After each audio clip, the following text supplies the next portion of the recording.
बिस्मिल्लाहिर्रहमानिर्रहीम। अस्सलाम वालेकुम दोस्तों, उर्दू मालूमात टीवी में एक नई वीडियो के साथ हाजिर हूँ। आज की वीडियो में आपको ये बताऊंगा कि रेहाम खान ने अपनी किताब में आयशा गुल एलाई और शाह महमूद कुरैशी, इसके अलावा असद उमर के बारे में क्या अहम इंकशाफात किए हैं। दोस्तों, इससे पहले मैं रेहाम खान की किताब से चंद इक्तसाबात पर एक पहले वीडियो बना चुका हूँ, जिसका मैंने लिंक नीचे डिस्क्रिप्शन में दे दिया है। अगर आप देखना चाहें तो वो वीडियो देख सकते हैं। वीडियो शुरू करने से पहले आपसे गुजारिश है कि आप हमारा चैनल सब्सक्राइब कर लें और सब्सक्राइब के बटन के साथ घंटी के निशान पर क्लिक करें, ताकि आपको हमारी नई आने वाली वीडियो के मुतालिक नोटिफिकेशन मिलता रहे। दोस्तों, रेहाम खान अपनी किताब में शाह महमूद कुरैशी के बारे में लिखती है कि शाह महमूद कुरैशी को उनके आबाई शहर मुल्तान के अक्सर पीटीआई कारकुन और मकामी रिहायशी बेकार समझते थे, मगर ख़वातीन में वो बहुत ज़्यादा मकबूल थे। उन्हें ऐसे फ़र्द के तौर पर देखा जाता था जो बहुत ज़्यादा बाअसर था, जो कि दुरुस्त भी था, मगर इमरान खान उनसे नफ़रत करते थे और निजी महफिलों में उनका मजाक उड़ाते थे। दूसरी जानिब जहांगीर तरीन ज़्यादा असर रखते थे। हर एक जानता था कि इमरान खान उनके लिए हर असूल तोड़ सकते हैं। घर की हर चीज़ जैसे खजूरें, गायें, बकरियां, गाड़ियां, पेट्रोल, तनख्वाहें, सैकड़ों दरख्त और यहाँ तक कि तामीराती काम वगैरह सब की अदायगी दीगर अफराद करते थे।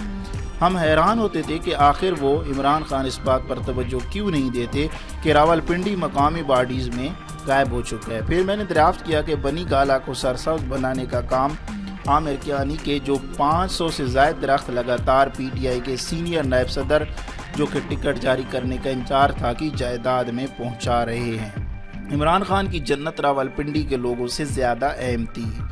एक और लाबी ऐसी थी जिसके बारे में लगता था कि इमरान ज़्यादा शऊर नहीं रखते। ये खुफिया तौर पर असद उमर की सरबराही में काम करती थी और इसमें शीरी मज़ारी और नईम उल हक मौजूद थे। मैं ये जानकर दंग रह गई कि मेरे शोहर इस खातून के बारे में कितनी बुरी ज़बान इस्तेमाल करते हैं। मैंने शीरी मज़ारी के हवाले से उनके रवैये को हर मुमकिन हद तक बेहतर बनाने की कोशिश की, मगर इमरान खान का ज़हन इस हवाले से कुछ ज़्यादा सेट हो चुका था।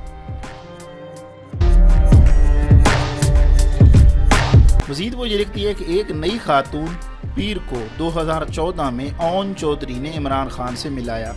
ये इताअत इमरान खान को मुज़क्का खैज़ी की एक नई बुलंदी की जानिब ले गई। ये सिर्फ काले जादू और तावीज़ पर नहीं रुकी।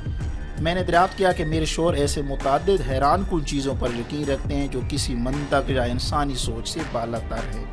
मुझे बनी गाला के मुआवज़ों ने बताया कि आलमा के शोहर यहाँ आए और उन्होंने फ्रंट डोर के करीब मौजूद फूलों के गमलों में तावीज़ दबाए। इस तरह भैंसों की देखभाल करने वाले शख्स के कमरे में मौजूद गमलों में अजीब चीज़ें पकाई गईं। मेरे जहन ने तो काम करना बंद कर दिया। काली दाल, रूहानी मुशीरान, जादुई तावीज़, आखिर किस जहन्नम में मैं खुद को ले आई हूँ।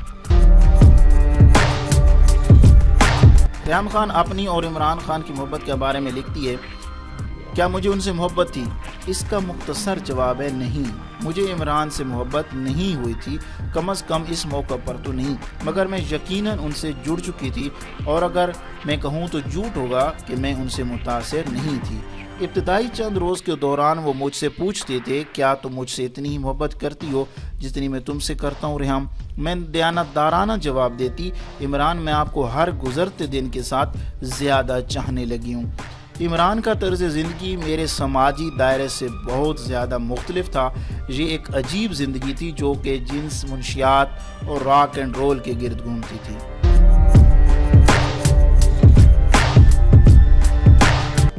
अपनी तलाक के हवाले से वो लिखती हैं कि शादी के दौरान एंकर्स हर उस फर्द से रब्ता करते जिसका ये दावा होता कि वो मुझे इंग्लैंड के दौर से जानता है और मुझ पर कीचड़ उछालने की कोशिश करते। जैसे ही तलाक का ऐलान हुआ, एंकर्स मेरे खिलाफ मुहिम की क़यादत करने लगे।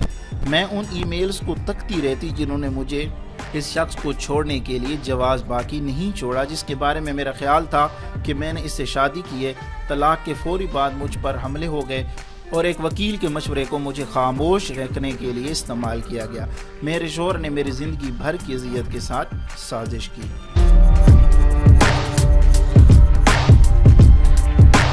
जमैमा के हवाले से वो कहती हैं कि वो इमरान खान जमैमा खान के लिए दिल में गुस्सा रखते थे, क्योंकि तलाक के फौरी बाद वो तलाक उनकी जानिब भेजा गया ताकि माली मामलात को हतमी शक्ल दी जा सके, ताकि इमरान खान बाद में कोई दावा ना कर सके।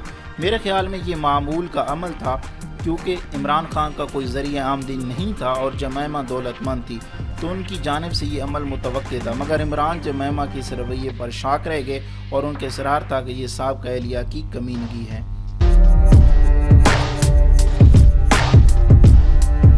عائشہ گل الہی کے حوالے سے لکھتی ہیں کہ وہ ایسی خاتون کی طرح نظر آتی تھی جو جذباتی طور پر بہت زیادہ ڈسٹرب ہو۔ مجھے ان دونوں کی 2016 میں وہ تصاویر یاد ہے جس میں وہ ایک جیسی لیدر جیکٹ پہنے ہوئے تھے اور بنو سے تعلق رکھنے والی ایک پشتون دلہن کی افواہیں پھیل رہی تھیں، مگر یہ ایک اور ایسی کہانی ثابت ہوئی جس میں خاتون کو ظلم اور بے وفائی کا سامنا ہوا۔ دوستو، یہ تھی ویڈیو جو کہ ریحام خان کی کتاب کے اقتباسات پر مشتمل تھی، اور میں نے کوشش کی ہے کہ جو اہم ٹاپک عمران خان کے متعلق یا کسی اور کے متعلق ریحام خان نے اپنی کتاب میں ڈسکس کیے ہیں وہ آپ تک پہنچا سکوں، اور ریحام خان کی مینٹیلٹی، اس کی اپروچ اور اس کی میچورٹی کو تمام لوگوں کے سامنے رکھ سکوں۔ تو میں نہیں سمجھتا کہ یہ کوئی ایک عقل مند یا ایک شعور یافتہ کسی عورت کی کہانی ہو سکتی ہے۔ ریحام خان کی یہ کتاب ذاتیات پر مشتمل ہے اور نفرت کا پہلو اجاگر کرتی ہے، جس میں ایک ہارا ہوا انسان دوسرے کو دھتکار رہا ہے، دوسرے کے خلاف غیبت کر رہا ہے، دوسرے کے ذاتی معاملات کو دنیا کے سامنے پیش کر رہا ہے۔ تو میں یہ نہیں سمجھ سکتا کہ یہ کوئی بھی ایک نارمل آدمی کر سکتا ہے۔ میرے خیال میں یہ ایک اب نارمل انسان کر سکتا ہے، ایک ایسا انسان جو نفسیاتی طور پہ، جو مینٹلی طور پہ ڈسٹرب ہو، وہ بندہ ایسے کام کر سکتا ہے۔ اس کے حوالے سے آپ کی کیا رائے ہے؟ آپ کمنٹ میں مجھے ضرور بتائیے، اور میں دیکھنا چاہوں گا کہ آپ لوگ اس حوالے سے اپنی رائے کیا رکھتے ہیں۔ امید کرتا ہوں کہ آپ کو یہ ویڈیو اچھی لگی ہوگی۔ اگر ویڈیو اچھی لگی ہے تو اپنے دوستوں کے ساتھ فیس بک اور واٹس ایپ پہ ضرور شیئر کریں۔ ویڈیو دیکھنے کا بہت بہت شکریہ۔